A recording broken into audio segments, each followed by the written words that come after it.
Just had a text from the vicar. He must be the only person in the world, except my sister, who spells out every word correctly. He probably even has a spell check on his phone, although he wouldn't need to use it, of course. He wants to know if my latest blog about our meeting with the elusive bass player is ready. Give us a chance. I've only just woken up. OK, well, firstly, one of the most surprising bits of news to come out of the aftermath of Bremore's financial misdealings was the fact that he was to remain Billie G's manager. I'd personally expected her to castrate him before quietly supping on his intestines. Perhaps a good decision on her part, the vicar said at the time. leaving aside my own personal bias, of course. If she stands by him, he will certainly work hard for her. Sometimes better the pickpocket you know than the jewel thief you do not. Whatever the rights and wrongs of her decision, her manager, he had remained. And it was the snooty tones of his secretary that gave me the address of the famous bass player. Kevin McAllister, 15 Kings Road, King Stanley, London West 1. A brief glance at the A to Z, and a half-hour cursing the traffic, and we were standing outside his door. Or, more correctly, we were driving past his door. It was a typical London journey. Half an hour to drive to the house, 20 minutes finding somewhere to park, and then 10 minutes walking back to the house you found half an hour before. There must be a better way. Yeah, I suppose it's called a taxi. Mind you, Richard the Bee had better watch his back, the vicar said as we walked back along the street. There is nothing so dangerous as a musician with a grudge. Have I told you the story about Nearly Noseless Nick, the head of B. Randy's US record label? I shook my head, no. B. Randy were on the point of breaking in the US. The band needed their label support to finally break into the mass market. The head of the label initially promised a massive advertising campaign, but then changed his mind, and the band's career took a terminal nosedive. We were moving into a slightly run-down area. Some years later, Nearly Noseless Nick, who still had his nose in those days, bumped into the band in a studio in London, expecting a hostile reception. He was surprised when they welcomed him like a long-lost friend and invited him to attend their sessions. They even asked him to join them in a line or two of coke. In fact, during the week he was in England, he joined them in more than a few lines. We'd arrived at Kevin's address, but paused outside while the vicar finished his tale. When he got back to New York, he began suffering from nosebleeds, which got progressively worse. By the time he visited a doctor, his septum had completely rotted through. The friendly boys in the band had apparently been mixing white bleach with his coke. He raised his eyebrows.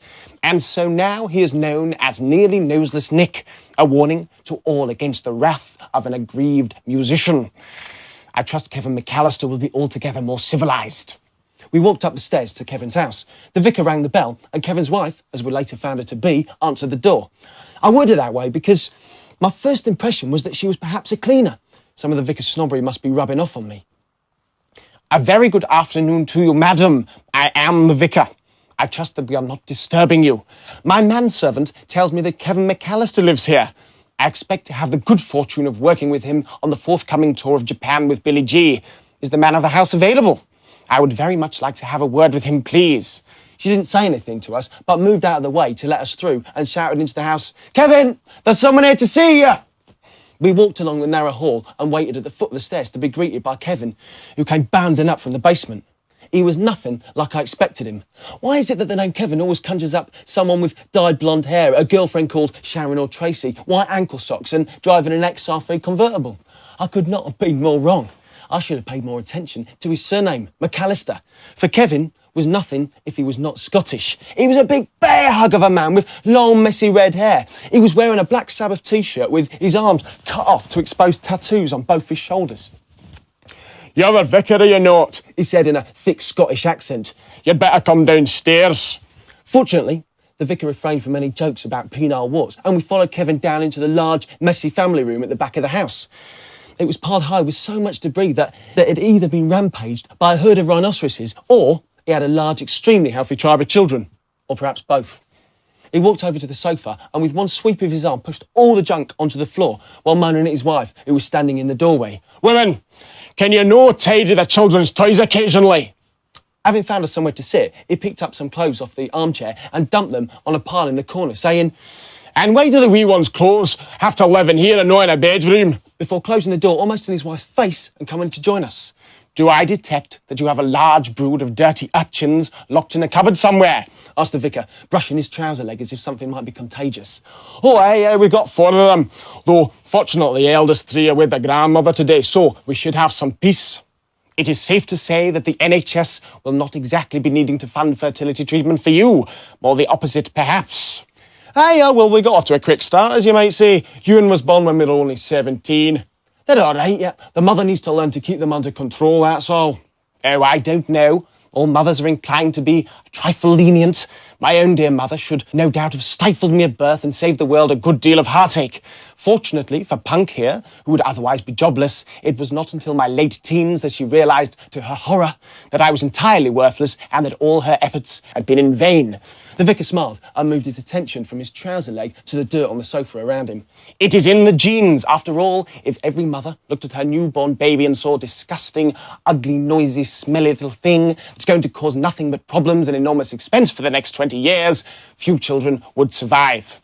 He pulled out a toy from underneath his trousers and placed it carefully on the floor. Even in a room as messy as this, the vicar could not resist the temptation to try to put everything in its place. No. All mothers are fooled by nature into thinking that their children are beautiful, valuable, and deserving of their attention. I am sure your wife is no exception. Well, that says maybe. I still think the little wifey should be more straight with them. There's never a moment's peace in this house, Kevin shouted. Fortunately, we have one now, so perhaps I could ask you a few questions. The vicar then ran through the same details that he discussed with Emma, and Kevin confirmed that they had both been there working all night, and that no one else had been in the studio. The vicar asked the same question about why they'd used Studio 2 and not Studio 1. It caused Kevin to hesitate in the same way that it had with Emma. Oh, I don't remember, he paused. I ken it was because my bass rig was in Studio 2. I would have been needing it to get my full range of sounds. Yes, of course, said the vicar. Do you only play bass? Do you also play keyboards? No, I couldn't get on with them. I'm halfway decent guitarist, though, which is what I use for my writing. Yes, I can see that the guitar would be more your style than the piano. I would be interested to hear some of the work that you've been doing with Emma. She is clearly very committed to it. Well, I wouldn't want Billy G to think that I'm not fully behind her album, because I am.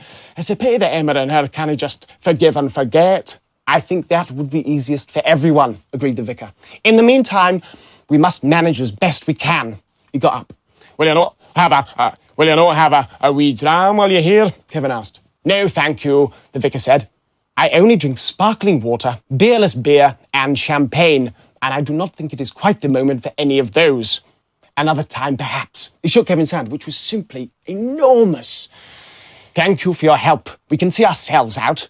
I look forward very much to working with you in Japan. It promises to be an exciting time. Short and sweet, you might say. In less than 10 minutes, he had effectively established Kevin's guilt.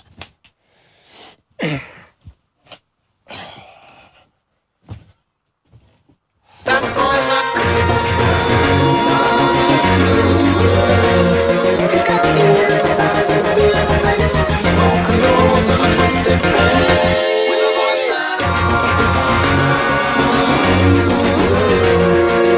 He was so far gone that when some guy in the front row criticised him as he walked off stage, he took a knife out of his pocket, lifted his arm above the guy's head, slashed the back of his arm and let the blood drip down into his hair. I saw a photo of him that night. He seemed to be looking right through the camera and into your soul. What can I say? He just looked like a star.